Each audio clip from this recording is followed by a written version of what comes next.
在这边。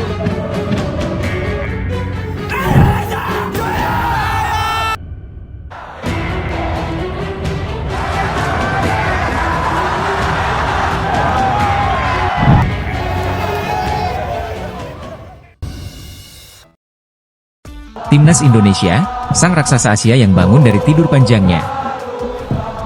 Thailand ketakutan, sampai lakukan hal gila ini demi redam Timnas Indonesia. Malaysia versus Indonesia, mereka udah level Asia. Hei Sobat Garuda! Sepak bola Indonesia lagi di puncak-puncaknya jadi sorotan.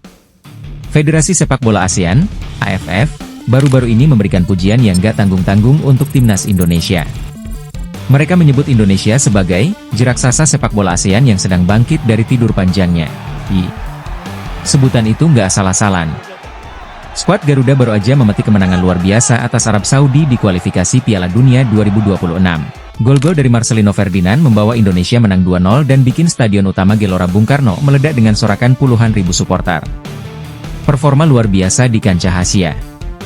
Kemenangan melawan Arab Saudi, salah satu raksasa Asia dengan 3 gelar Piala Asia AFC, jadi sinyal kalau Indonesia bukan lagi tim yang bisa diremehkan.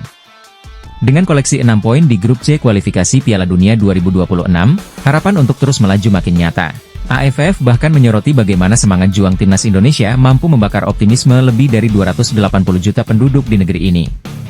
Menurut mereka, kepercayaan diri para pendukung Timnas Indonesia berada di titik tertinggi dalam beberapa dekade terakhir. Muda dan berpengalaman, racikan Shin Tae-yong. Pelatih Shin Tae-yong nggak main-main dalam meramu skuad. Meski membawa mayoritas pemain muda ke Piala AFF 2024, Shin tetap memanggil beberapa nama senior yang sudah malang melintang di level internasional, seperti Asnawi Mangkualam, Justin Hubner, Marcelino Ferdinand, Ivar Jenner, Pratama Arhan, Rafael Struijk. Nama terakhir, Rafael Struijk, baru akan bergabung jika Indonesia berhasil lolos ke semifinal atau final. Kehadiran pemain-pemain ini bikin Timnas Indonesia siap bersaing dengan raksasa regional seperti Thailand, Vietnam, dan Malaysia. Kutukan runner-up? Sudah saatnya berakhir. Banyak yang bilang, Indonesia ini berlangganan runner-up di Piala AFF. Sejak pertama kali turnamen ini digelar tahun 1996, Indonesia sudah 6 kali jadi finalis tapi belum pernah mencicipi gelar juara. Terakhir kali, kita kalah dari Thailand dengan agregat 6-2 di final Piala AFF 2020. Tapi AFF percaya, dengan performa sekarang, kutukan itu bakal segera pecah. Optimisme melangit untuk ASEAN Cup 2024. Menurut AFF, target realistis Timnas Indonesia di turnamen ini adalah masuk semifinal. Tapi, dengan performa ciamik yang kita tunjukkan di kualifikasi Piala Dunia, banyak yang optimis Indonesia bakal melaju hingga final dan, siapa tahu, meraih gelar ASEAN Cup pertamanya. Sobat bola, siap jadi bagian dari kebangkitan ini? Kalau AFF aja udah kasih cap, raksasa yang bangkit, buat kita, apa kita nggak bangga?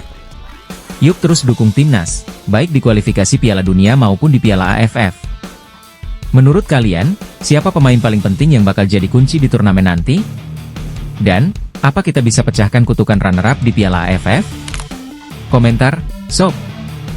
Beralih berita lainnya, Thailand ampe ketakutan, lakukan hal gila ini demi redam Timnas Indonesia di Piala AFF 2024. Sobat bola, kayaknya tetangga sebelah mulai gelisah ngelihat Timnas Indonesia makin solid.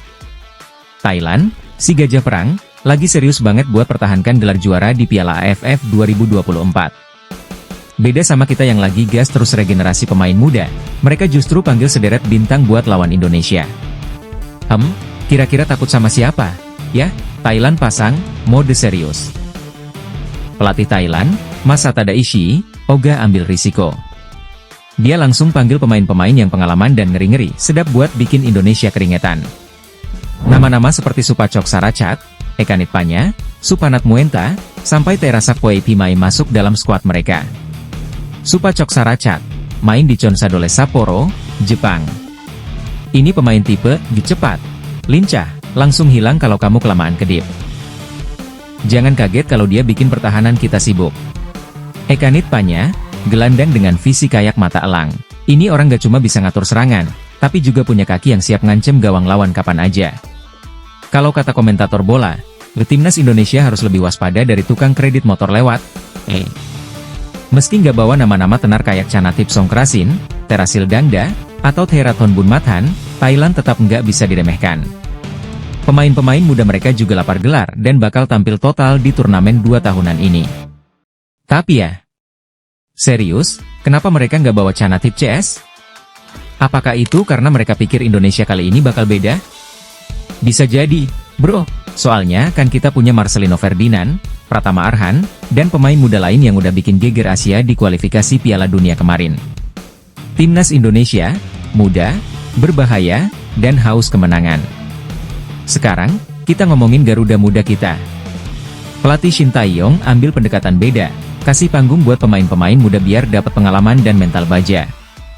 Nama-nama kayak Hoki Caraka, Ronaldo Kuate, sampai Justin Hubner bakal jadi tulang punggung. Jadi kalau Thailand mau ngandalkan pengalaman, Indonesia justru ngegas dengan semangat dan kecepatan. Siapa tahu, yang muda-muda ini malah bisa bikin Thailand kaget dan, boom, kejutan di lapangan.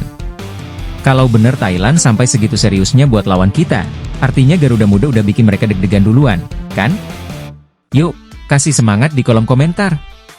Nggak peduli mereka bawa siapa, Garuda udah siap tempur. Let's go, Timnas!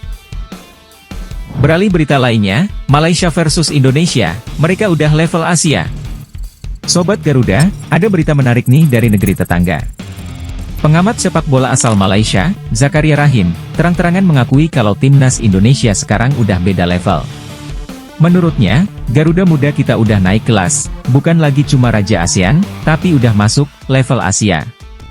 Wah, kayaknya kiprah anak asuh Shin Tae-yong bikin tetangga sebelah makin sering ke poin kita, ya. Zakaria, Indonesia udah jauh di atas Malaysia. Zakaria nggak asal ngomong, loh. Dia menyebut posisi Indonesia yang saat ini duduk manis di peringkat 3 grup C kualifikasi Piala Dunia 2026 zona Asia sebagai bukti sahih. Kita satu grup sama negara-negara gede kayak Jepang, Australia, dan Arab Saudi, tapi masih bisa bersaing. Keren, kan? Indonesia sekarang punya standar yang beda. Mereka nggak fokus di ASEAN lagi karena pemain utamanya sibuk di babak kualifikasi Piala Dunia. Makanya, di Piala AFF mereka cuma bawa pemain U22 plus 1 senior, Asnawi Mangkualam, kata Zakaria. Coba bayangin, ini kayak Indonesia main-main di ASEAN sambil latihan doang, tapi tetap bikin lawan grogi. Jadi, wajar dong kalau Zakaria bilang, kita, Malaysia, belum ada di level mereka. Saran Zakaria untuk Malaysia. Zakaria juga nggak lupa kasih kritik buat Federasi Sepak Bola Malaysia, FAM. Dia bilang, kalau mau bersaing sama Indonesia, Malaysia harus bawa skuad terbaik mereka di Piala AFF 2024. Apalagi mereka gabung di grup maut bareng Thailand, Singapura, Kamboja, dan Timor Leste. Kalau nggak bawa pemain terbaik, mana bisa harap juara? Kami harus menang di Piala AFF biar semangat pemain, pelatih, dan supporter tetap tinggi, jika tanya lagi. Tapi ya, meskipun Malaysia bawa skuad terbaik, kayaknya tetap bakal susah. Soalnya, Thailand di grup mereka itu lagi serius banget, dan juga takut sama Indonesia, hehe. Belum lagi Kamboja yang mulai rajin naturalisasi pemain. Level Indonesia sekarang? Asia banget. Ih. Ngomongin Timnas Indonesia, kebijakan Shin Tae-yong buat fokus ke regenerasi ternyata bikin dampak besar. Pemain-pemain muda kayak Marcelino Ferdinand, Pratama Arhan, dan Rafael Struijk bukan cuma bersinar di ASEAN, tapi juga bikin negara-negara besar di Asia mulai angkat topi. Jadi, menurut kamu, apakah Indonesia bisa konsisten di level Asia? Dan kalau di Piala AFF kita cuma bawa skuad muda, kira-kira bakal ada kejutan nggak dari Garuda Muda kita? Yuk, kasih opini lo di sini. Jangan lupa dukung terus Timnas Indonesia karena sekarang kita udah bukan lagi cuma jago kandang, tapi raksasa Asia yang lagi bangun dari tidurnya. Merah putih, sampai mati!